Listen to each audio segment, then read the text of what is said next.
नमस्ते, स्वागत है आपका। मैं हूं डॉक्टर देवेंद्र धवन। आज हम डिस्कस कर रहे हैं कि राष्ट्रीय पार्क और वन्यजीव अभयारण्य में जो है क्या अंतर होता है और इसके अलावा अन्य जो है संरक्षित क्षेत्र कौन से हैं जिन्हें कानूनी रूप से मान्यता प्राप्त है। तो यहाँ पर सबसे पहला पॉइंट जो आता है वो आता है 1972 में, जब भारत सरकार ने जो वन्य जीव संरक्षण कानून बनाया था। तो वो कानून बनाने के पीछे के कारण क्या थे? क्योंकि देखो, विश्व भर में जो है पर्यावरण के प्रति और जैव विविधता, इन सभी मुद्दों के प्रति जो है जागरूकता बढ़ रही थी, क्योंकि मनुष्य ने जो है बहुत ज्यादा नुकसान पहुंचा लिया है इन सभी चीजों को। और इसी समय पर 5 से 16 जून 1972 को जो है मानव पर्यावरण पर संयुक्त राष्ट्र का जो है सम्मेलन आयोजित हुआ है स्टॉकहोम में, तो स्वीडन का स्टॉकहोम। और चूंकि ये सम्मेलन 5 जून को प्रारंभ हुआ था, इसीलिए 5 जून को विश्व का जो है पर्यावरण दिवस हम मनाते हैं, विश्व पर्यावरण दिवस। और ये जो सम्मेलन हुआ था, इस सम्मेलन में भारत की जो प्रधानमंत्री थी इंदिरा गांधी, उन्होंने इस समय पर इस सम्मेलन में भाग लिया था। हालांकि इस सम्मेलन में बहुत सारे विवाद भी उठे थे, क्योंकि जो अमीर और जो विकसित देश है वो गरीब देशों पर पर्यावरण प्रदूषण से संबंधित जो है जिम्मेदारी डालना चाह रहे थे, और उनके ऊपर जो है काफी जो है आरोप भी लगा रहे थे कि गरीब देश जो है इनमें ये ज्यादा अधिक प्रदूषण फैलाते हैं। बहुत ज्यादा विवाद यहाँ पर उत्पन्न हुआ, और वो विवाद तो आज तक भी जारी है कि आखिर पर्यावरण प्रदूषण को कम करने में और जलवायु परिवर्तन को रोकने में आखिर ज्यादा जिम्मा किसका हो। तो बहुत सारे विवाद है, उस पर हम आगे कभी डिस्कस करेंगे। लेकिन चूंकि पर्यावरण के प्रति बढ़ती हुई चेतना थी, तो इसके उपरांत जब इंदिरा गांधी वापस आई है सम्मेलन से, तो भारत की संसद ने जो है वन्य जीव संरक्षण कानून 1972 बनाया है। ये कानून बनाने के पीछे उद्देश्य था कि अब जो पर्यावरण का संरक्षण है कानूनी रूप से जो है जिम्मेदारी बन जाए सरकारों की। तो वन्य जीव संरक्षण कानून पर्यावरण के संबंध में ही कानून है, वन्य जीवों की सुरक्षा करनी है, तो कानूनी अमली जमा पहनाने के लिए सबसे पहले जो है ये वन्य जीव संरक्षण कानून बना है। अब ये जो कानून है, इसके अंतर्गत 1972 का जो कानून है, इसमें 4 प्रकार के क्षेत्रों को कानूनी मान्यता प्राप्त है। देखो, जो हमारे संरक्षण से संबंधित क्षेत्र है वो और भी हो सकते हैं, लेकिन ये जो प्रश्न है कि वन्य जीव संरक्षण कानून के अंतर्गत कितने क्षेत्रों को कानूनी मान्यता प्राप्त है, तो वो 4 है। राष्ट्रीय पार्क, जिसे हम नेशनल पार्क कहते हैं, फिर है वन्य जीव अभयारण्य, wild life sanctuary, conservation reserve संरक्षित क्षेत्र, और है कम्युनिटी रिजर्व। तो ये 4 प्रकार के जो क्षेत्र है, इनको जो है वन्य जीव संरक्षण जो कानून है इसमें मान्यता प्राप्त है। यहाँ पर जो कम्युनिटी रिजर्व है ये बहुत बाद में जोड़ा है, सन 2002 के बाद में जो है संशोधन करके इसको जोड़ा गया है। तो यहाँ पर अब हम सबसे पहले जो डिस्कस करेंगे वो है हमारा राष्ट्रीय पार्क, कि आखिर में राष्ट्रीय पार्क क्या होता है। देखो, राष्ट्रीय पार्क और वन्यजीव अभयारण्य, इनके बीच में जो डिफरेंस है, सबसे बड़ा डिफरेंस यही है क्योंकि जो राष्ट्रीय पार्क होता है संपूर्ण इकोसिस्टम के संरक्षण के लिए बनाया जाता है। तो राष्ट्रीय पार्क को बनाने का उद्देश्य संपूर्ण इकोसिस्टम, संपूर्ण पारिस्थितिकी तंत्र का संरक्षण है। संपूर्ण पारिस्थितिकी तंत्र में देखो जंतु भी आते हैं, इसमें पादप भी आते हैं, इसमें वो जो प्राकृतिक भूदृश्य है वो प्राकृतिक भूदृश्य भी इसमें आता है। राष्ट्रीय पार्क किसी स्पेसिफिक जंतु या स्पेसिफिक पादप के लिए नहीं बनाया जाता, बल्कि राष्ट्रीय पार्क तो समृद्ध जैव विविधता वाले संपूर्ण इकोसिस्टम, संपूर्ण पारिस्थितिकी तंत्र के संरक्षण करने के लिए बनाया जाता है। इसमें सभी जंतुओं, सभी पादपों और प्राकृतिक भूदृश्य को संरक्षित करने का उद्देश्य होता है। देखो, प्राकृतिक भूदृश्य भी यहाँ पे शामिल हो रहा है, तो जंतु, पादप और प्राकृतिक भूदृश्य, इसमें विभिन्न प्रकार के जो हमारे पारिस्थितिकी तंत्र है अलग अलग, चाहे वो समुद्री पारिस्थितिकी तंत्र है और चाहे वो हमारा रेगिस्तान का है, मैदानी क्षेत्र में कोई है, तो सभी का ये जो है संरक्षण करने का उद्देश्य रखता है। अब यहाँ पर पॉइंट ये आता है कि राष्ट्रीय पार्क को आखिर बनाता कौन है। तो देखो, राष्ट्रीय पार्क का जब राज्य के अंदर जब निर्माण होता है राष्ट्रीय पार्क का, तो वहां पे मुख्य जिम्मा जो आ जाता है वो राज्य की सरकार का ही होता है, और राज्य सरकार द्वारा नोटिफिकेशन के माध्यम से। तो राज्य सरकार कोई कानून नहीं बनाती है, क्योंकि कानून ऑलरेडी है, 1972 का संरक्षण जो कानून है उसी के अंतर्गत नोटिफिकेशन, जिसे हम अधिसूचना कहते हैं, तो नोटिफिकेशन जारी कर राष्ट्रीय पार्क का निर्माण किया जाता है। और एक बार राष्ट्रीय पार्क यदि बन गया है, उसके उपरांत यदि सीमाओं में परिवर्तन करना है, तो राष्ट्रीय पार्क की सीमाओं में परिवर्तन राज्य का जो विधानमंडल है, जो लेजिस्लेचर होता है राज्य का, वो एक रिजोल्यूशन पारित करके ही ऐसा कर सकती है। तो राज्य का विधानमंडल संकल्प पारित कर ऐसा कर सकता है। ये वाला जो प्रश्न है ये भी एग्जाम में आया हुआ है, पुराने समय में एग्जाम में, कि आखिर में राष्ट्रीय पार्क की सीमाओं में यदि परिवर्तन करना है तो वो कौन कर सकता है। अब देखो, जब कभी राष्ट्रीय पार्क जब घोषित हो जाता है, तो राष्ट्रीय पार्क में देखो शिकार पूरी तरह प्रतिबंधित है। अब शिकार तो चाहे राष्ट्रीय पार्क हो, चाहे वन्यजीव अभयारण्य हो, या कोई भी प्रकार का संरक्षित क्षेत्र हो, शिकार तो क्या रहता है, प्रतिबंधित ही रहता है। पशुचारण प्रतिबंधित, तो राष्ट्रीय पार्क में पशुचारण पर प्रतिबंध होता है। जो ये पालतू पशु होते हैं या जो राष्ट्रीय पार्क की सीमाओं के आसपास रहने वाले लोग हैं, उन पर प्रतिबंध है कि वो राष्ट्रीय पार्क की सीमाओं के भीतर पशुचारण नहीं करा सकते। जबकि हम आगे डिस्कस करेंगे वन्य जीव अभयारण्य को, तो वन्य जीव अभयारण्य थोड़ा लचीला है, लचीला इस मामले में है, फ्लेक्सिबल है कि वन्य जीव अभयारण्य में आसपास के क्षेत्र में रहने वाले लोग हैं वो अनुमति प्राप्त कर पशुचारण करवा सकते हैं। निर्धारित क्षेत्रों में राष्ट्रीय पार्क में पर्यटन की अनुमति होती है। तो राष्ट्रीय पार्क में क्या करते थे, यदि मान लिया कोई बड़ा क्षेत्र है राष्ट्रीय पार्क का, तो उसमें कोई क्षेत्र फिक्स कर दिया कि मान लो ये क्षेत्र जो है ये फिक्स कर दिया है, तो निर्धारित क्षेत्र में, निश्चित क्षेत्र में राष्ट्रीय पार्क में क्या रहती है, पर्यटन की अनुमति वहां पे रहती है। फिर है शैक्षिक अनुसंधान की अनुमति। तो राष्ट्रीय पार्क में शिक्षा से संबंधित अनुसंधान किए जा सकते हैं, शोध कार्य किए जा सकते हैं। मनुष्य के निवास की कोई अनुमति नहीं। देखो, मनुष्य का निवास तो दूर, यदि हम बात करें मनुष्य की कोई गतिविधियां, यदि पर्यटन भी करना है तो भी निश्चित रूप से वो पर्यटन भी स्वैच्छिक नहीं होगा, वो पर्यटन भी निश्चित जो रास्ते हैं उनके द्वारा ही होगा। तो राष्ट्रीय पार्क में मनुष्य के निवास की अनुमति नहीं है और पर्यटन भी होता है तो भी निर्धारित क्षेत्रों में ही होता है। इधर उधर व्यक्ति जो है अपनी मर्जी से नहीं घूम सकते, निर्धारित रास्ते पर ही उन्हें जो है जाना होता है। अब हम बात करते हैं कि भारत में जो है सबसे पहले कौन सा राष्ट्रीय पार्क बनाया गया था, क्योंकि ये जो प्रश्न है एग्जाम में पूछा जा सकता है। तो भारत का पहला राष्ट्रीय पार्क जो है वो उत्तराखंड में, वर्तमान जो उत्तराखंड है इसका है जिम कॉर्बेट नेशनल पार्क। देखो, जिम कॉर्बेट कौन थे, ये एक शिकारी थे। अब जिम कॉर्बेट को जो है इस क्षेत्र में बुलाने की आवश्यकता क्या पड़ी, क्योंकि यहाँ पर जो थे आदमखोर हो गए थे कुछ बाघ और जो है मनुष्यों का वो शिकार करने लग गए थे। ऐसा कहा जाता है इस क्षेत्र में जब किसी की मृत्यु किसी जो है बीमारी के कारण हुई है, कोई संक्रामक बीमारी है, तो उसे जो है पहाड़ से नीचे जो है खाई में फेंक दिया जाता था। तो ऐसे शवों की वजह से यहाँ पर जो है कुछ बाघ क्या हो गए, आदमखोर हो गए, क्योंकि उनको जो है मनुष्य एक जो है सरल निशाना होता है शिकार के लिए। तो जब ये आदमखोर बाघ यहाँ पे हो गए तो वहां पर जो ये शिकारी थे जिम कॉर्बेट, इनको बुलाया गया। तो इन्होंने वहां पर जो है आदमखोर बाघों को काफी समय, काफी प्रयासों से उसको जो है मारने का कार्य किया। ये जो नेशनल पार्क है ये स्थापित हुआ था 1936 में। लेकिन आपको मालूम है कि भारत में जो कानून बना है कि कानूनी मान्यता जो मिलेगी नेशनल पार्क को, वो कानून 1972 में बना है, इसलिए 1972 में ही इसको फिर कानूनी मान्यता मिली है। इसका जो पुराना नाम है वो है हैली नेशनल पार्क। तो पुराना नाम हैली नेशनल पार्क है, जो जिम कॉर्बेट नेशनल पार्क है इसका। यहां पर से एक नदी भी बहती है जो रामगंगा नदी है, इस क्षेत्र से होती हुई बहती है और नैनीताल से होकर वो, नैनीताल के पास से होकर वो बहती है।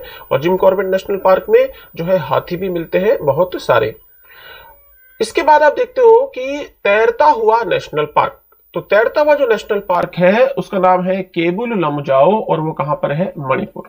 तो केबुल लमजाओ का तैरता हुआ नेशनल पार्क है, झील है और इस झील पे जो विशेष प्रकार की जो ये वनस्पतियां हैं वो तैरती स्थिति में रहती है। तो मणिपुर में है और झील का नाम है लोकटक झील। तो तैरता हुआ नेशनल पार्क याद रखना आपको, लोकटक झील, मणिपुर। फिर है भारत का सबसे ऊंचा नेशनल पार्क। तो भारत का जो सबसे ऊंचा नेशनल पार्क है उसका नाम है हेमिस हाई नेशनल पार्क। तो हेमिस हाई नेशनल पार्क जो है वो लद्दाख में स्थित है, सबसे ऊंचा जो है नेशनल पार्क है। सिंधु नदी जो है इस क्षेत्र से बहती है।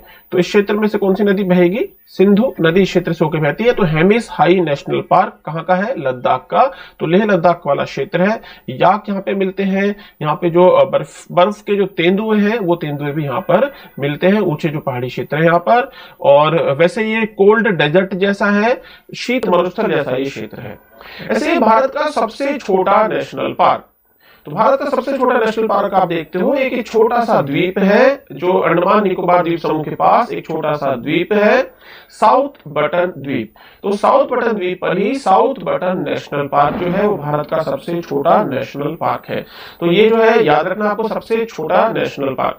सबसे बड़ा और सबसे ऊंचा तो कौन सा हो गया, हेमिस हाई नेशनल पार्क। ऐसे प्रश्न याद रखना है कि सर्वाधिक राष्ट्रीय पार्क कहां पर है। सर्वाधिक राष्ट्रीय पार्क है मध्य प्रदेश में और फिर उसके बाद जो नंबर आता है वो आता है अंडमान निकोबार का।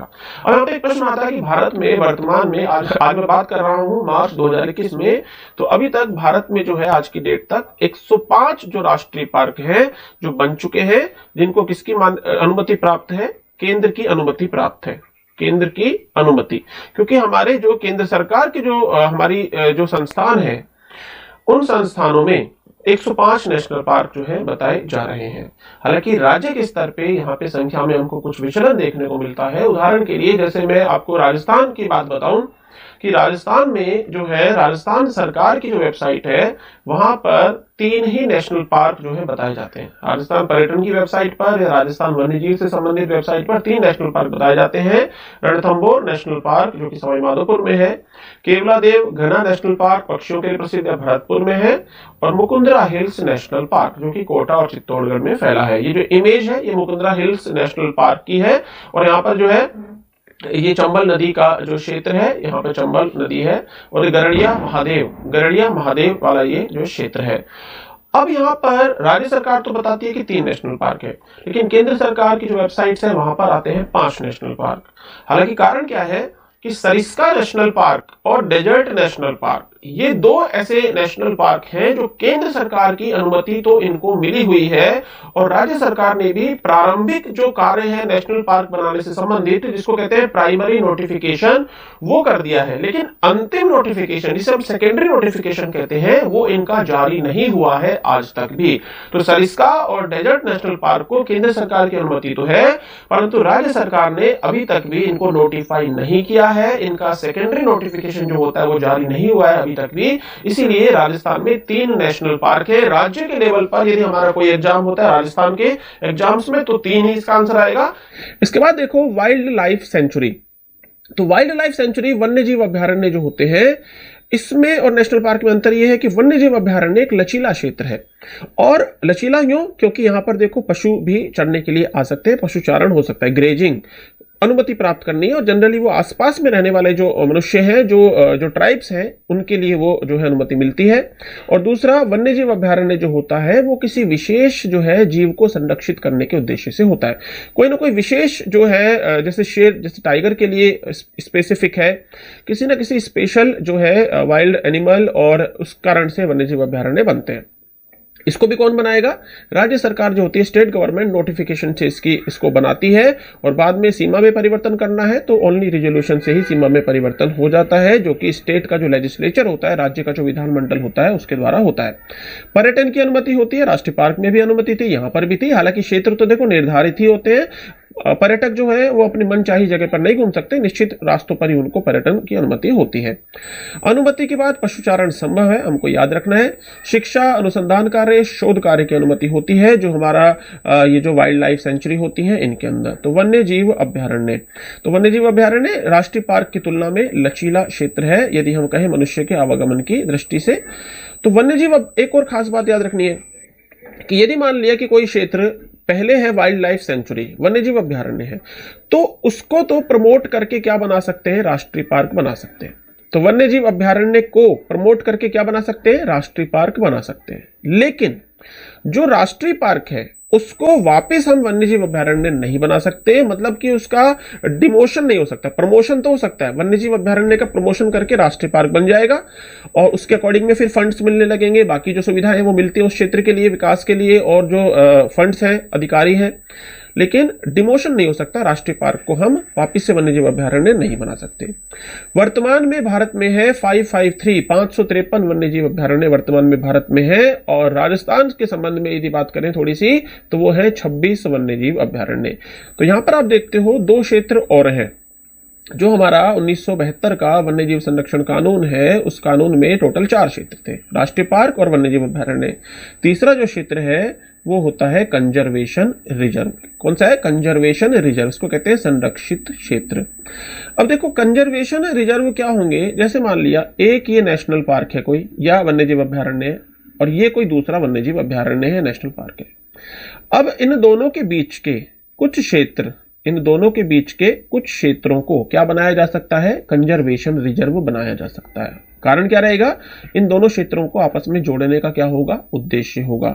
तो ऐसे क्षेत्र, तो राष्ट्रीय उद्यान और अभ्यारण्यों से सटे क्षेत्र और वह क्षेत्र जो प्रोटेक्टेड क्षेत्र के आसपास हैं, उनको जोड़ने का काम करते हैं, तो राज्य सरकार उन्हें क्या कर सकती है? कंजर्वेशन रिजर्व उन्हें घोषित कर सकती है।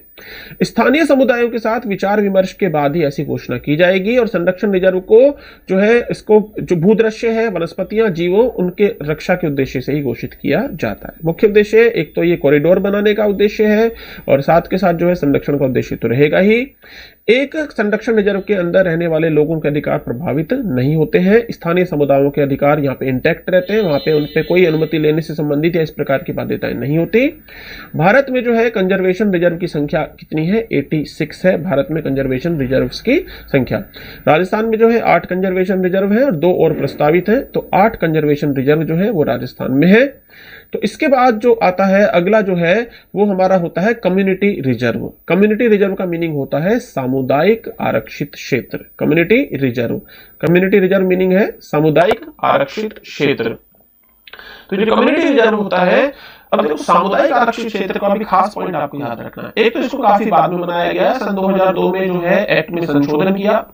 संशोधन करके ये किया गया कि भाई कोई जमीन यदि प्राइवेट भी है, कोई जमीन कैसी हो? प्राइवेट का मतलब है किसी निजी व्यक्ति की। इससे पहले वाली सारी जमीन तो कैसी है? सरकारी।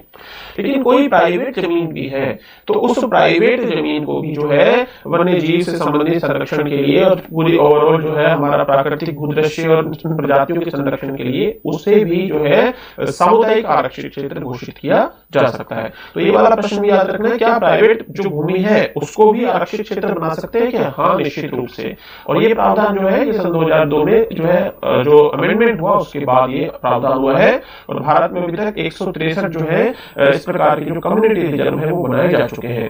तो कम्युनिटी रिजर्व राज्य सरकार द्वारा किसी भी निजी या सामुदायिक भूमि में घोषित कर सकते हैं। तो ये क्वेश्चन आईएएस में एक बार आया हुआ है, क्या निजी भूमि पर भी कोई आरक्षित क्षेत्र बन सकता है क्या? हाँ, निश्चित रूप से बन सकता है कम्युनिटी रिजर्व।